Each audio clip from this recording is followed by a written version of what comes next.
Hi guys, today I'm going to walk you through your booklet that will help you learn the rules of exponents to get you ready for your test that's coming up on Monday, September 29th, okay? So first of all, you should have this paper, you're going to need a pencil, something to write with, and later you're going to need a pair of scissors so that you can cut on these dotted lines. So maybe you're going to want to do that last. We'll just see. I probably won't do it last, but the first thing you want to do once you have your pencil ready is to flip your paper over and put your name, date, period on your paper. Okay, so just on my paper, I'm gonna go ahead and put my name. Make sure you put your name. And today's date should be the 25th of September, so Thursday. And the periods, this could be either period 2, 3, or 5. So I'm gonna put 2, 3, or 5, but make sure you put whatever period it is for you, okay? So once you're done with that, flip your paper back over. And before we get started, I'm gonna need you to grab this right edge and fold it over until you meet this line right here. Okay, so let me show you exactly what I'm talking about on my paper. So I'm folding it until I reach that line, and I'm gonna squish it down and just fold it all the way over. Okay, so when you're done, you should have a booklet that looks like this. It opens up, but it does not cover this part on the left here. Okay, and the reason for that is because we're gonna put the title of the booklet right here. So we're gonna put our current unit, which happens to be exponents, but specifically the rules of exponents. So right here on this part, please write what I write, which is the rules of exponents. Okay, so I'm going to give you some time. Make sure that you've written that. All right. Now we're going to start in with writing on the front side. Now, before I start writing on the front side, this kind of looks like all one big jumbled mess. Like you can't tell where it stops and where it starts. So I'm going to go ahead and cut at this point. You can do your cutting later. It really doesn't matter when you do it. But I'm gonna go ahead and already cut so I know where I'm starting and where I'm ending, okay? So again, I'm cutting on these dotted lines. You can skip through this part if you want because it's just me cutting these booklet pages. Okay, but you're gonna cut just like this so that when you're done cutting, you have a little booklet and you can turn the pages and look at the different rules. Okay, so I finished cutting. So now I'm gonna have 5 different rules here. Here's the first rule and some problems to do as examples. The second rule and some problems associated with it. The third rule and some problems. The fourth rule and some problems. And then the last rule and some more problems, okay? So I'm gonna start by filling out all the rules and then we can do the problems one by one. So I'm going to the first rule right here. Let me zoom it in so I make sure you guys can see it. Okay, for the first rule, that will be the product rule. So in this blank right here, please write the word product. Like that. And the product rule states if like bases are being multiplied, then multiply the coefficients and add the exponents. Okay, so the product rule says multiply any coefficients and add the exponents. Now, in case you forgot what coefficients and exponents are, I'm gonna quickly write like some little drawings so you remember what they are. So can you please underline the word coefficients and then draw a little arrow so that you can see 5x squared and put a little box around the 5. So when they're talking about coefficients, they're talking about the numbers that are next to your variable. Not these little exponent numbers, but the number in the front. So if your problem doesn't have that, then you don't have to worry about the multiply coefficients part. If it only has this, then you only have to worry about the adding exponents part, okay?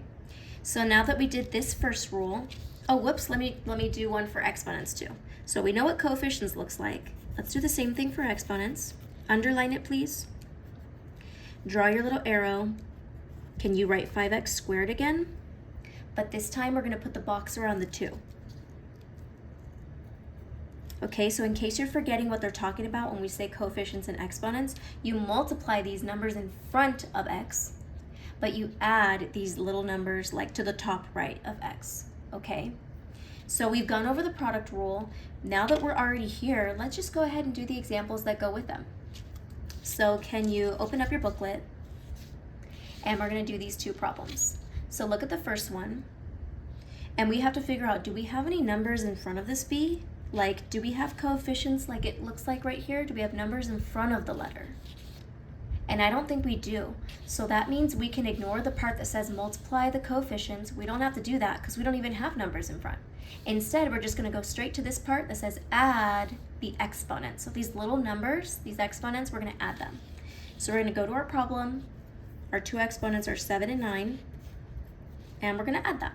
So 7 plus 9 gives me 16. And that's my answer. If I look at my next problem, I do have coefficients. I have numbers in front of this letter B. So this time I do have to worry about this step where it says multiply those numbers, and then you can add the exponents, okay? So I'm gonna draw some arrows from 13 to 2 because we're gonna multiply those. But I know my little exponents, I'm still gonna add them. So 13 times 2 gives me 26. Don't forget your letter was B. And then 10 plus 2 gives me 12. So my full answer there would be 26b to the 12th power. So again, don't forget, when you're doing the product rule, it really just depends on what you have. If you don't have numbers in front of your variable, then you're just gonna straight up add the exponents. But if you do, then you have to do that extra step where you multiply the coefficients first, and then you add the exponents. But never forget that your base has to be there. So here our base was b, we have to write it. And here our base is still b, so we have to write it. Don't forget you have that. Okay, so let's close this little flap and let's go to the next rule, which is called the quotient rule. Okay, make sure you write quotient. If like bases are being divided, then instead of this last rule saying multiply and add, what do you think we're gonna have? So it should be divide and subtract. Okay, and just in case you forget what these words coefficients and exponents means, I'm gonna do another quick example. It doesn't take long. If you have something like 3x3, the coefficient would be this big 3 in front. But again, if you're looking for the exponent would be this little 3 on the top right, okay? Coefficients are in front of the variables. Exponents are like in a little corner of these variables, okay? So we know we have to divide the coefficients and subtract the exponents. So let's look at our problems. For this one, do we have the numbers in front? It looks like we don't, so all we have to do is subtract the exponents, okay? So our exponents are 18 and 12. 18 minus 12 gives me 6, so our answer should be x to the 6th power. If we look at our problem on the right, this time we do have coefficients. We have 39 in front of x and 3 in front of x, so we have to first divide those. Then we can go ahead and subtract these exponents. So make sure you use your calculator, that's gonna help. 39 divided by 3 gives me 13.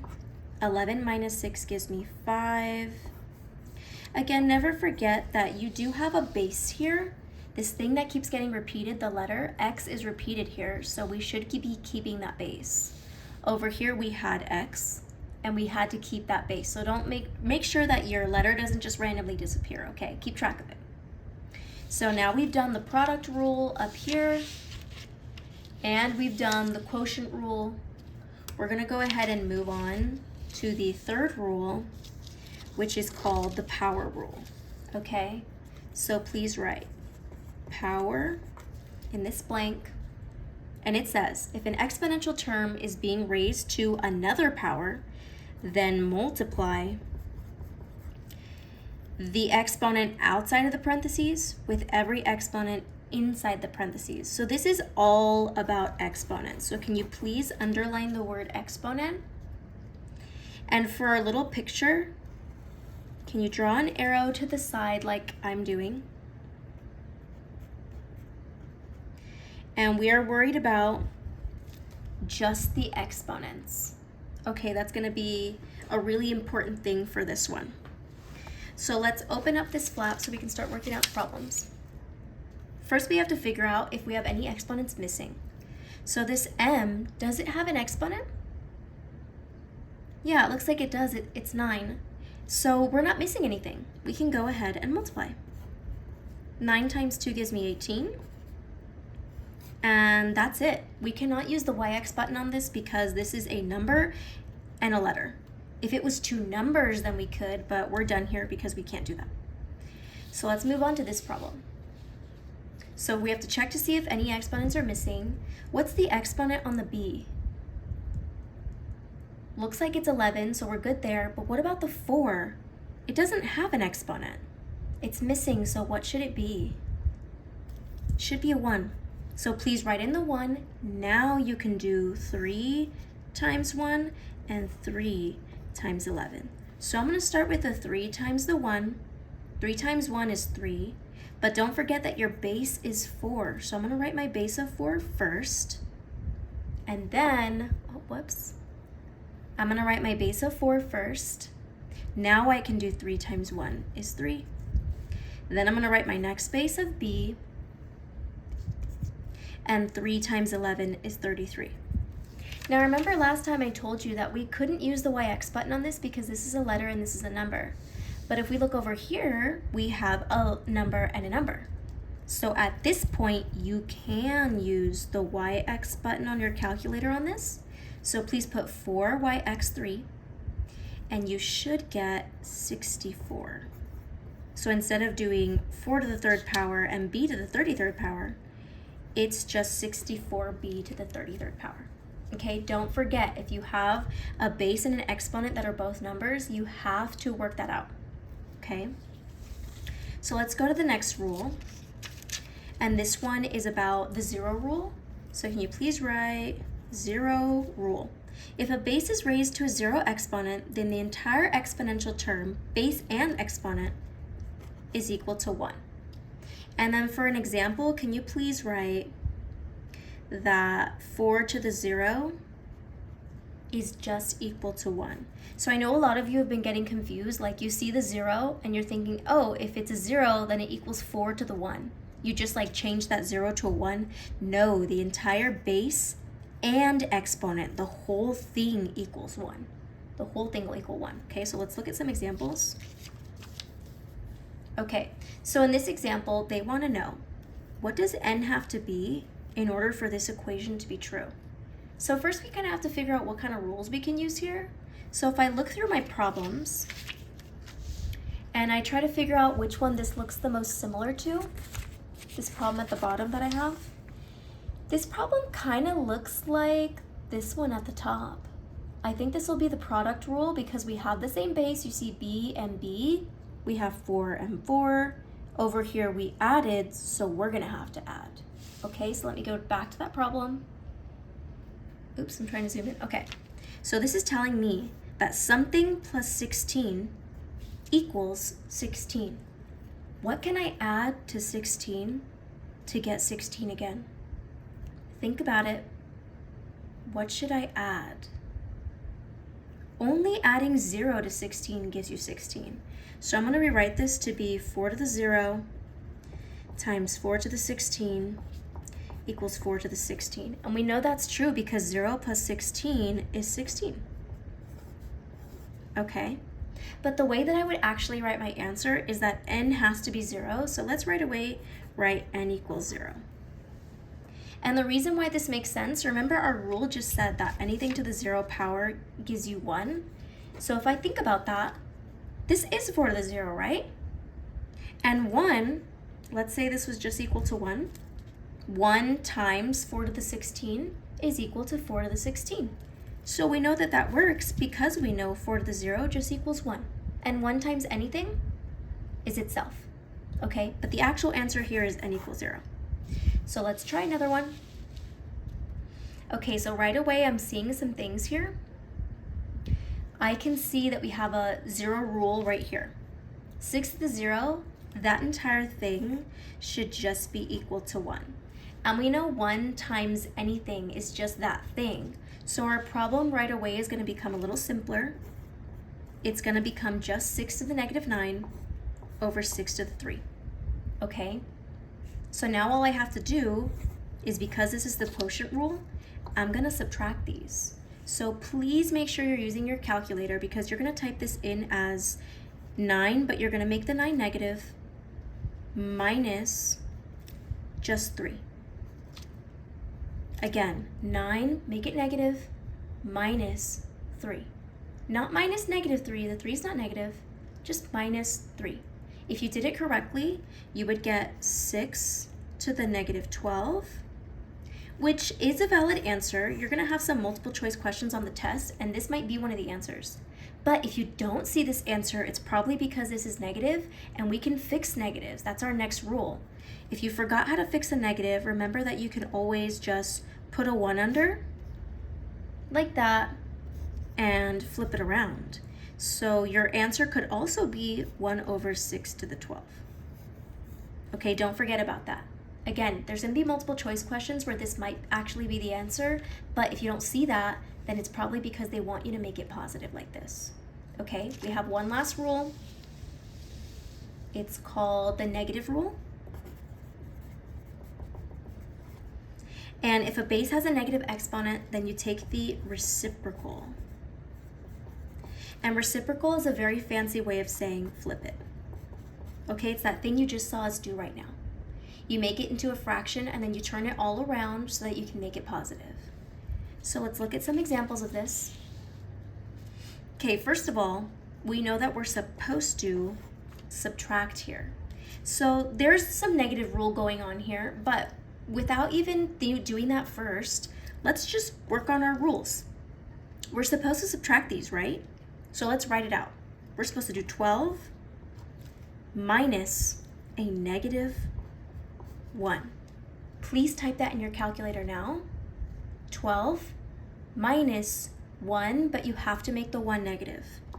If you type that in correctly, you'd get 13. So even though we have a negative exponent, our real answer here is age 13. And that's because these two negatives right next to each other do become a positive. This is actually like 12 plus 1, okay? So if your problem looks like this, you're subtracting a negative down here, it might end up like this problem right here. It really just depends, but that's why you should use your calculator to see what you've got. Okay, let's look at the very last problem. Okay, right away, I do see some parentheses. This to me looks like this rule that we did earlier where we multiply. So let's go ahead and do that. Let's multiply first. Okay, use your calculator. I'm telling you it's gonna work. 1, make that negative, times 9, also make that negative, should give you just 3 to the 9. On the top, we still have 3 to the 6. Now, what are we supposed to do with these two numbers? If you guess subtract, you're absolutely correct. 6 minus 9 gives you 3 to the negative 3, which could be your answer. It's multiple choice. It could be 1, but if you don't see that, you know you need to put a 1 under and flip it all around. So I'm going to do that. This could also be 1 over 3 to the 3. Okay? So now, if you missed any part of this video, I recommend you find it in Google Classroom so that you can go back, slow it down, pause, see any parts you missed. If you've not yet cut this flap, I recommend you do it so that you have your finished booklet and you can turn to any rule you want. But these are all the rules that you're going to need to study for the test on Monday, September 29th. And these are some examples in case you're not sure how the rules work with real problems, okay?